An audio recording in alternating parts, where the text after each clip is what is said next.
Hello everybody and welcome back to my channel. I go by Naomi on the internet and this is my crafty space. Hi, hello, welcome everybody. In this video I'm going to be showing you guys how to make this type of loop, as you guys can see here. So basically this loop is different from other loops because, as you guys can see right here on the triangle ends, the colors are not the same on both sides. So usually in a normal loop what you would see is a mirrored like image on both sides, so like the colors mirror each other, but in this loop they don't. So if you guys want to find out how to do that, keep on watching. Okay guys, so to make this type of loop, you guys are going to need an even amount of strings. So basically what that means is that you're going to need an amount of strings that you can fold over, like right here when I have two strings of the same color and I just fold them over on themselves, just to make sure that I get a loop on all of my strings. So what I'm going to be doing is I'm going to be cutting as many strings as I'm going to need for my pattern. And I'm just going to be folding them in half. Now, personally, I like to cut a meter long of each string. And then so basically what I have here is 2 meters folded on itself to make a meter long for each string. And then I like to cut the color that I'm going to do the loop with just a bit longer, just to make sure that all my strings align at the end. That's personally just how I like it to be. But if you guys don't mind them not aligning, I'm sure you guys can also do it, just cut them all the same length. That should also work okay. So basically what we're going to do now is we're going to fold all the strings in half. Just to find the middle. This is how I like making my loop. You could make your loop any different way, I guess, if you want to. So I'm basically just going to find the middles and then I'm going to align them together like this, like that. I just like to put them like that, and then I find the middle, and then I'm just going to tape this down onto the table. You can also use a clipboard for these. I personally enjoy a clipboard better, but since I'm showing you guys this on video, it's easier for me to show this on a table. So I like to just place it down like this, and then I'm going to start making my loop now. So the loop that you're going to need to make now is going to be quite long. As you guys can see here, these are a couple examples that I have for this type of loop. So you're going to need to make quite a long loop to make sure it folds over in itself and still has space for the ties to come through when you're finished making it. So yeah, I'm going to show you guys how to do this quickly. I'm going to assume you guys already know how to make all of the basic knots, just so I won't need to go over that again. So basically how I personally like to make my loops is I like to do forward backward knots, and then I like to flip and then do the other side with backward forward knots. So basically I'm just going to do that to the length that I want it to be. So here I am making forward backward knots, and then I'll make backward forward knots.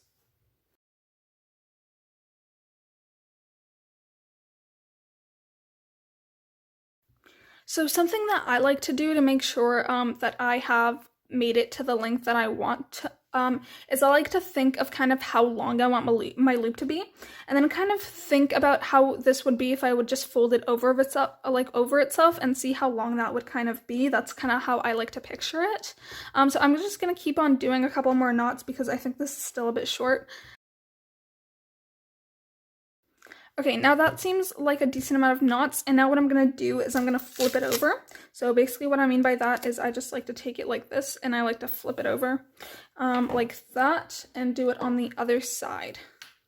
So, yeah, so that's what I'm going to keep on doing, and I'm just going to do that now. Sorry. Like that. I always like to knot, I always like having my knots on one side just because I feel like it makes my knots more consistent. But you guys can do it however you like. I know some people also they make the entire loop at once. They don't flip their strands over like I just did, which you are also welcome to do. It will not affect the final result of the loop.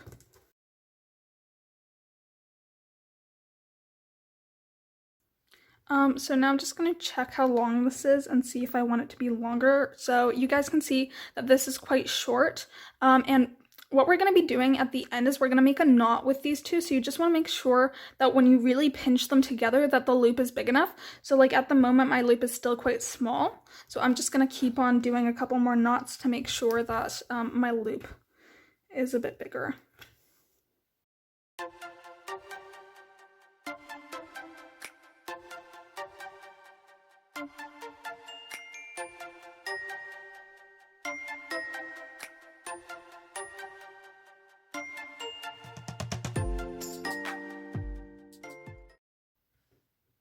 Okay, so that seems like a nice loop to me. So what I'm going to do now is I'm just going to take this tape off and I'm going to tape my loop down. So basically how I like to do that is quite simple. So I like to first of all put my two ends together. That's just how I do it. And now I'm going to tape it down. So I have a little trick for this. How I like to tape down my my loops is I basically take a piece of tape and I'm going to cut off a bit of the tape like this. And I just cut it like that, and then I make another cut right here, like that. So I basically have like a small piece of tape right there, and I just like to kind of put it through like that. That's just personally how I like to do it. I know other people tape their loops down differently, and that's fine as well. So yeah, okay, so I'm gonna get now to the most important part of this loop, and this is what's basically gonna hide the rest of what we're gonna do. So basically to do this type of loop, it's very, very simple.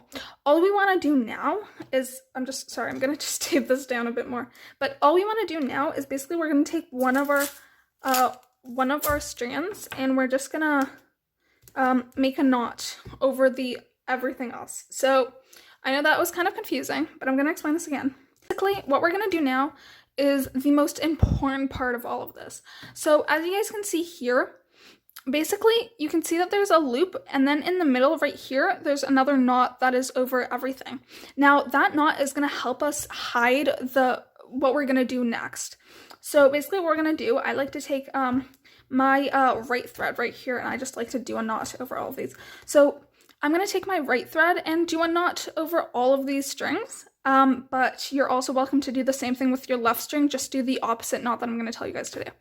So I like to do a backward forward knot on all of my strings, and this is the most important part about this.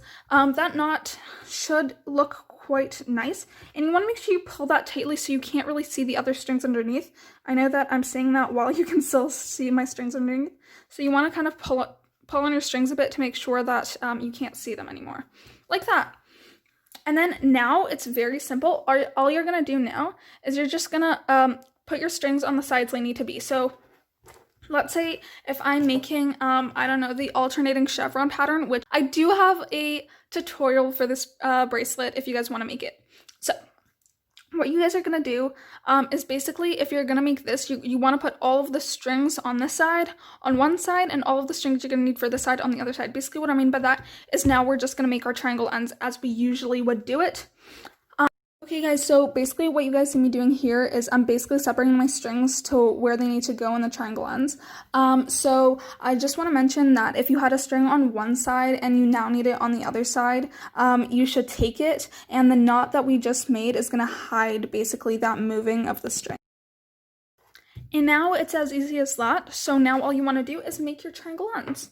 So that's what I'm going to do now.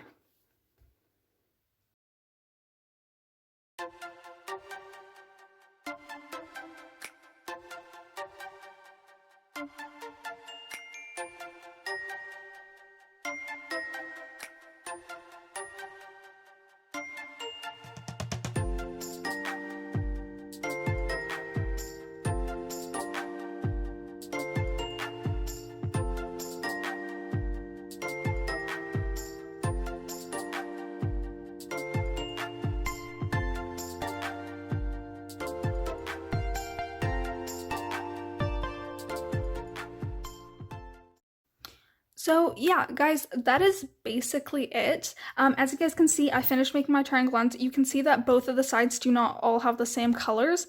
And yeah, you can see that it looks very nice, and it looks quite seamless.